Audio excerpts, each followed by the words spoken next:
In this episode, you'll discover one of France's most spectacular private chateaux. Restored, furnished, and inhabited for over 30 years by the world-renowned French interior designer Jacques Garcia, who will personally present to you the history and the richly decorated interiors of this chateau located in Normandy. Welcome to the grand apartments of the Château de Champ de Bataille. We're going to start with a very interesting part, as this is what's known as the old parade apartment that had been made by the Comte de Créqui when he built it with the idea of receiving King Louis XIV. But this couldn't be done, as he was condemned to death by Mazarin, but eventually pardoned. And it was with all this in mind that he decided to build this magnificent chateau with the hope that one day he would return to favor in the eyes of Louis XIV, and that Louis XIV would agree to come to his home. But in the end, these parade apartments were always built in the same way: 3 large rooms, first antechamber, second antechamber, parade bedroom. The first antechamber shown here was used as a guard room. There's a grand decor here, obviously reminiscent of the decor seen in the great houses of Paris, Versailles, or Fontainebleau, with a beautiful 17th century ceiling. And then a collection of objects, some of which once belonged to the royal family during the reign of Louis XIV. You have here a beautiful gilded wooden seat with the coat of arms of France, a seat bearing the coat of arms of Philip V, who was the grandson of Louis XIV, which was used during the brief period when Philippe V, King of Spain, lived in the grand apartments of Versailles while waiting to leave for Madrid. And then in the same way, we see 2 other interesting chairs that evoke the very rich seats in the 17th century, who were thrones of sorts since they were not very numerous. It's important to remember that at the French court, only the prince and the king had the right to an armchair. The others were seated on folding chairs or stools, as you can see here, which could have belonged to Marie-Thérèse, or in any case to one of the women of the royal family, perhaps the Duchess of Burgundy, or perhaps someone close to the king. We can see here the fleur-de-lis and lily leaves, and here carved fleur-de-lis, and to show that it belonged to a woman in the center of the fleur-de-lis, there is a pearl necklace, which you can see here to show that this is a seat that belonged to a woman, and then here is another seat of the same type, which belonged to the Grand Dauphin, son of Louis XIV. So you have 3 generations: the mother, the son, and as I said, the grandson of Louis XIV. In this room, there are obviously many objects from the same period. The taste of the time is porphyry reminiscent of ancient Rome. That's why you find here a beautiful bust from Mazarin's collections. It's this one here on the right. And a whole set of porphyry objects on the console. These things were very fashionable in the grand apartments of Versailles and Fontainebleau in the 17th century. And then another porphyry bust here also. We move on to the next room, which is a room featuring Louis XV period woodwork. So we're moving up a bit in style. We have here some beautiful Louis XV woodwork by Verburgt. This great sculptor worked extensively at Versailles, and in this room there is a lot of furniture, creating a more comfortable, convivial atmosphere. And we can see here many seats and objects that belonged in part to Madame de Pompadour, including these beautiful chairs, or the large sofa, and this table, which is very much in a new taste as the reign of Louis XV began to evolve towards the Louis XVI style. And here we see a fine example of this new taste that we'll call le goût à la grecque, aka the Greek taste. And then there's something that has obviously a bit disappeared a little nowadays, is the trend of hangings on this large wall, edge-to-edge style display of paintings. The walls are practically covered, and obviously back then we had this taste. We had a taste for the collectionite, so to speak. And there are quite a few paintings here, some of which of the royal family, including here the young King Louis XV, baby in the arms of his nurse. A typical 18th century seat at the French court were the stool with X base, a fine example of which can be seen here, with this Ployant, which belonged to Louis XV's daughter, later Duchess of Parma, and made by Folio. And this is what we typically saw in the Grand Parade apartments, since, as I said, there were very few armchairs reserved for the most important people, dukes, princes, etc. So there was practically only stools. Now we're going to move on to the small cabinet with some rather precious objects, as these are Japanese items called imari. And they're interesting because they're all silver mounts from the early 18th century. More precisely, in the years 1715, 1722, it was very fashionable at the time, extremely expensive. And that is for a simple reason. It was the taste for the exotic. These objects came from far away. And as you know, there were a lot of pirates, thus ships were often sunk, and few objects arrived in very good condition.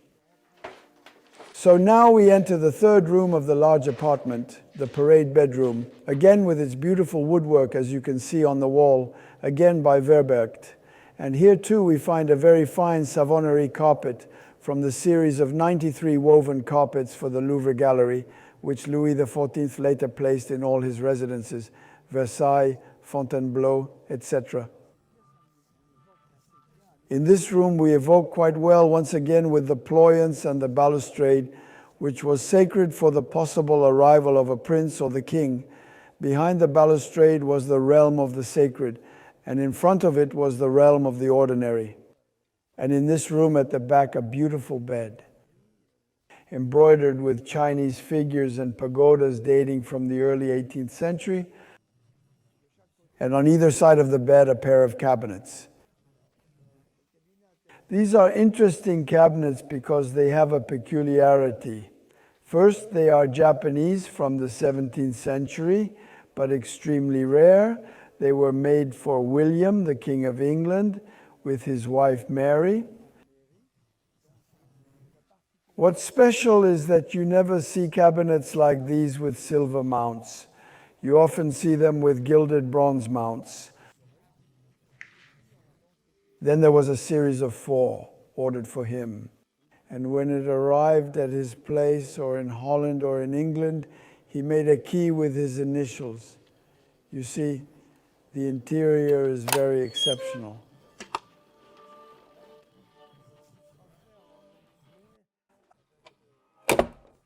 And then here is the key made with his initials. William and Mary.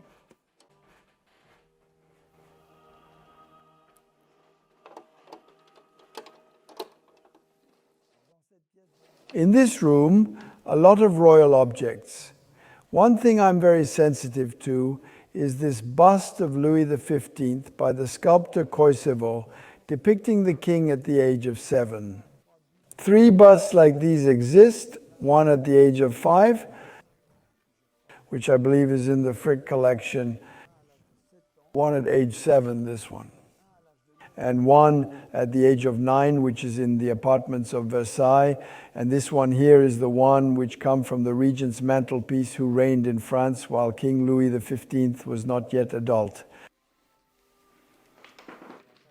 Here is a beautiful chest of drawers, which is really the symbol of the great Louis XV's chest of drawers style for the great houses. And this one is thought to have come from the Château de Crécy, which belonged to Madame de Pompadour and Louis XV, and was sold to the Duke of Penthièvre. The Duke of Penthièvre was the richest man in the kingdom at the end of the Ancien Régime. Now we are about to enter a new world, crossing to the other side. But before we do, let me share a fascinating story. This beautiful fabric you see here was woven in Lyon in the 17th century, adorned with fleurs-de-lis. It survived the fire at the Tuileries and was saved from the flames. We're going to move on to the other side of the house, to a wing that dates back to the Louis XVI period, or more precisely to the Louis XV period, but already in the Louis XVI taste. I'll explain the slight nuance by moving on to the dining room.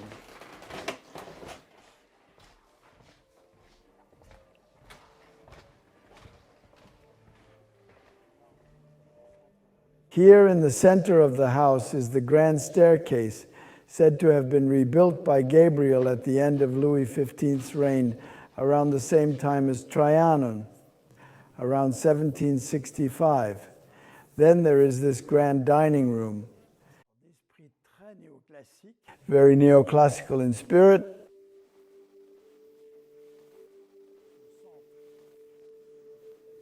A dining room right in the center with a view of the garden, of course. There we have a beautiful earthenware stove and a Louis XVI period Savonnerie rug and silverware dating from the late reign of Louis XVI, made by the greatest silversmiths, including these plates that once belonged to Talleyrand, coming from the Valençay castle. And on the walls, Sèvres porcelain service comprising a very large number of pieces, especially a very large number of dishes, which is quite rare because in France we didn't use porcelain dishes very much. We used silver dishes instead. The exception of this service is that it was commissioned for an English lord at the end of the 18th century, which explains the incredible number of dishes, because in England porcelain dishes were used. These were made by some painters, by the painters of Sèvres, of course, with birds. 470 birds from Buffon's drawings.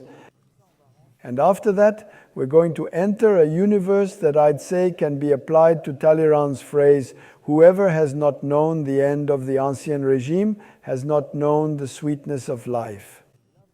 And here you have exactly this sensation of softness, freshness, and color, which is a bit of a contrast with the 17th century we saw earlier with the Salon de Compagnie created, as I said, at the end of the reign of Louis XV, but already in the Louis XVI style with its cornices, neoclassical cornices, this neoclassical fireplace.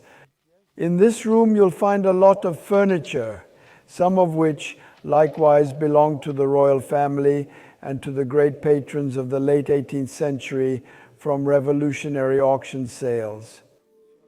On the walls there are a large number of portraits of the royal family, in a way evoking the pain of the end of the Ancien Régime, which ended rather badly. Here we see 4 portraits. On the right, Louis XVI in his glory. Then 15 years later, Louis XVI, finally the same man almost 10 years later, the same man devastated in the Tuileries. You can see the difference between the two, and even more striking, Marie Antoinette, at the age of 25 in her frivolity, and the same woman 13 years later in the pain of the Temple, where we see her on the verge of death. And something very disturbing is the portrait of their daughter, the only survivor of the Temple, painted in her mother's clothes during her mother's last moment in the Tuileries, in the Temple. In this room there are many important pieces of furniture, including a beautiful console made by Weisweiler, with these Sèvres vases, some of which came from Louis XV's Versailles collection. Then one exception, perhaps, are these seats that belong to Madame du Barry. And these are interesting chairs because they have something incredible. They were commissioned by Louis XV himself for his mistress. As you might know, he was crazy about this young woman. And it's not the Furniture Repository Office that ordered his furniture, but he ordered them with his personal funds, and you can see all the symbols of novelty.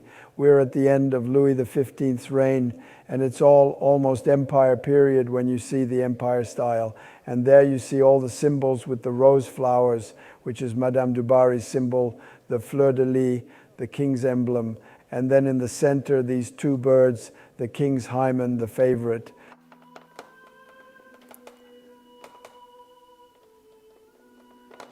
So there's a lot from Sèvres in this room, including these large vases, which are very important vases commissioned by Louis XVI for the Musée du Louvre,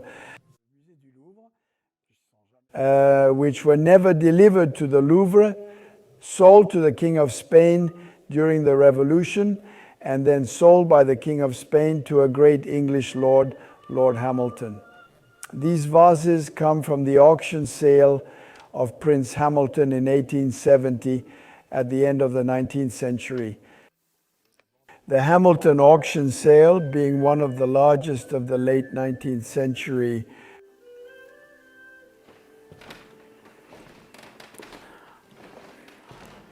and then we come to the last room of the tour with what we might call the family salon. We could call it like this because it's a more comfortable room with many royal objects again, including the folding screen from Marie Antoinette's bedroom at Fontainebleau, as well as a fine series of chairs by Jacob for his Turkish cabinet in the same house. We really have the notion of family comfort, almost as it would have been in the 19th century. So here we are again in the dining room, which is the focal point of the house and has the best view of the garden. In the 17th century, these gardens were designed to be seen from upstairs, where boxwood lace was created, as was the case for Champ de Bataille, and the boxwood lace allowed them to be seen from the upper floor, since you can't see much from the ground floor. And here you have a beautiful evocation of something that has become extremely rare, the boxwood lace. Since, as you know, there was a disease which unfortunately ravaged 3/4 of France's large estates, this one is certainly the best preserved today. We've had a great deal of trouble caring for these boxwoods to ensure their survival. And then this great perspective, as you can see, which stretches for 1.5 kilometers leading to the Grand Canal at the far end. And as you can see, Francois, our head gardener, is a genius at keeping things in order. We are not in a garden like elsewhere. You're in the largest private garden visited by the public in France. So I'm not saying that this is the most beautiful garden, but it's certainly the largest. And to keep it large is extremely complicated. It's much simpler to keep it small and very sophisticated, but to keep it sophisticated and very large is a considerable amount of work, and you'll have a glimpse of it right now. Thank you.